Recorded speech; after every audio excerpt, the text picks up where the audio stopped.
name is Mike Hurst from Highland Farm, and today I'm going to talk about fall needle drop. The fall needle drop happens to all evergreens, regardless of what kind they are, and usually it's found on the interior part of the tree, such as this right in here. Usually, all evergreens lose about 1/3 of their canopy every year.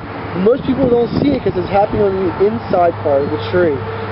Regardless whether it's hemlock or a holly, a cypress or an arborvitae, a spruce or any of the pisceas, they all have this fall needle drop. Usually what happens is, like, again, it does fall on the inside, and sometimes when we dig it up out of the ground, they experience abnormally more fall needle drop than what they would do if they weren't in the ground. This is due because of the stress they have when they get dug up out of the ground. Since the roots have been cut when we dig them, there's not as many roots in the ground to support the foliage up top, so that the plant does not get as much water as it normally does.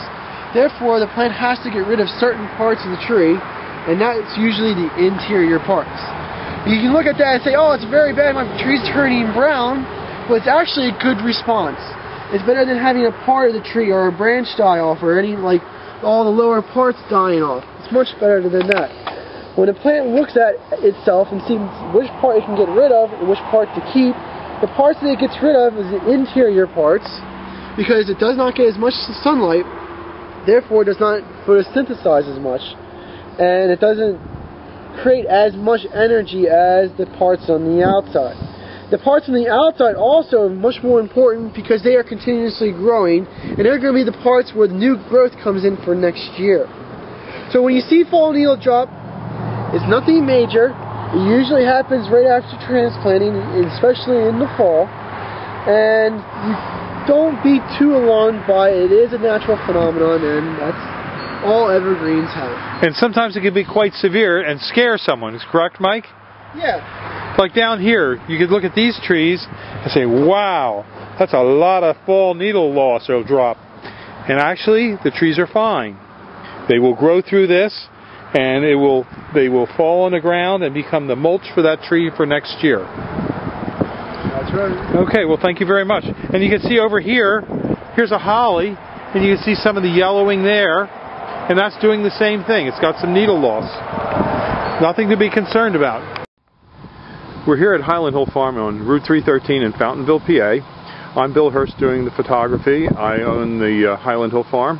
And this is Mike Lewis of Lewis Wholesale Nursery. Mike is one of the premier growers that we use here at Highland Hill Farm. We also grow a lot of arborvitaes, but we are supplied by Mike. He's right across the street from our nursery and our operation. And Mike is an expert on raising arborvitaes. Mike went and graduated from the Longwood School in Chester County, Pennsylvania, and he's a premier grower in Pennsylvania, world-renowned grower. Now, I shouldn't say that, but that is the truth. Everyone in northeast Pennsylvania and the eastern seaboard who raises arborvitaes and nursery stock knows Mike Lewis here. So he's well known, and he's going to talk to you today about arborvitae trimming and how to trim them properly. And these are small arborvitaes, a Zebrina, green giant, and an emerald green. Okay, Mike. All right, what you want to do with your arborvitae is, when you prune them, you want to encourage them to have a single stem. Just one stem coming up out of the middle, like right here. What you want to do is knock back some of these extra stems. Here in the Northeast, we get a lot of wet, heavy snow, and if you have too many stems, they have a tendency to pull apart. Most of the time, they'll spring back, but sometimes you might get some breakage. So what we like to do is take the head shears and knock these tips back just a little bit, which will encourage a fuller, fatter plant, as well as keeping it up into a single stem. In school, we were always taught, when in doubt, cut it out. So you always want to, don't be afraid to take a little bit of foliage off the tree. Here, none of these plants, branches will come up into a single stem anymore, or into a multiple stem. You cut them back, this stem will dominate. Here on the green giant, we're going to do the same thing. This is a fairly full plant, so we're just going to tip it back all the way around, which will make a nice, fat, heavy plant. On green giants, we get a lot of vigorous growth, so you always want to make sure you just knock your tips back just a little bit, because they'll stretch out, because they grow so fast. On the emerald greens, it's a much fatter, fuller plant, so you don't have to shear them nearly as hard. Just tip them back, go around the plant, and again, you have a couple little stems developing here. Just trim it back, so you just have one stem coming up to the top, and that'll make a nice full plant, which is what you want. Okay. That's it. Have a good day at Highland Hill Farm. Okay, thank you very much, Mike. We'll see you.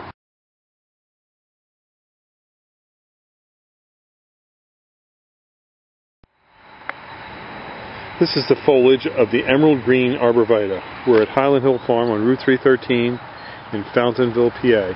These are our 3-foot emerald greens.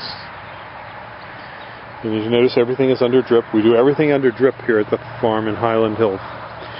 We're in Bucks County on Route 313. We do deliver plant and mulch up and down the East Coast. We have thousands of trees, plants, and shrubs for you. This is our back area where we store a lot of material, and this is looking towards our offices and greenhouses.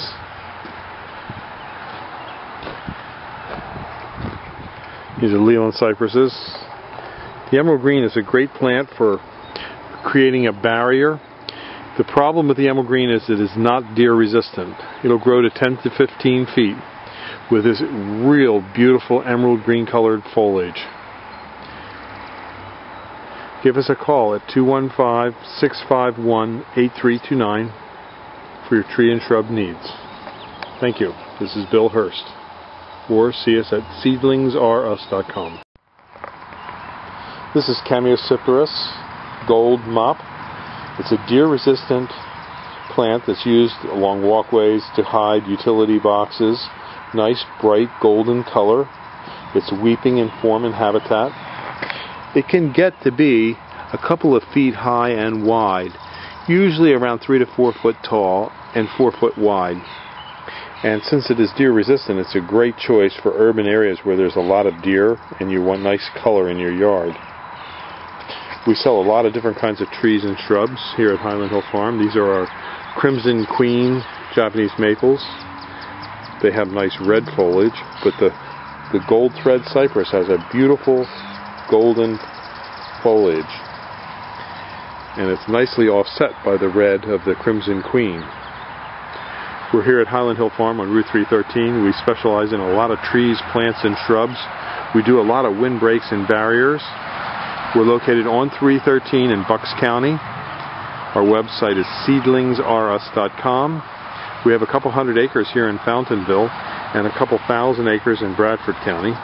Our website is seedlingsrus.com, and our phone number is 215-651-8329. Thank you.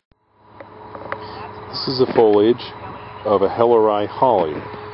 Helleri holly is a green evergreen that grows about a foot high, maybe 2 foot wide. It's slow growing, and it's great for along a walkway, a pathway, or if you want to cover up a utility box. It's a nice evergreen. It's easy to grow. It likes a little bit of pruning.